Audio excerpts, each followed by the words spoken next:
Now it's time to connect your Siena unit to the Wi-Fi network. Make sure that the serial number on your screen matches the one on the side of the unit.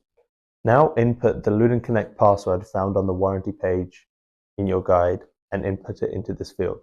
Then press confirm. This will take you to the main page of the Lewden Connect app. Then tap Basic Setting, then tap Network Configuration, and then tap Wi-Fi. Here, if you press the arrow above the Wi-Fi box, you'll get a drop-down menu of all of the networks available. Tap the network that you would like to connect to, and then type in your Wi-Fi password beneath it. Then press Save. Now tap OK and tap the top left arrow twice to go back to the main page.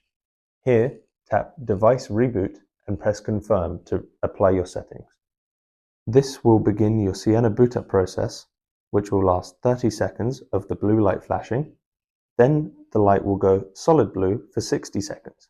If after 60 seconds the light is still solid blue, it is successfully connected. If it begins flashing blue and green, that means the details that you have input into the Wi-Fi are wrong. Follow the steps again and try again.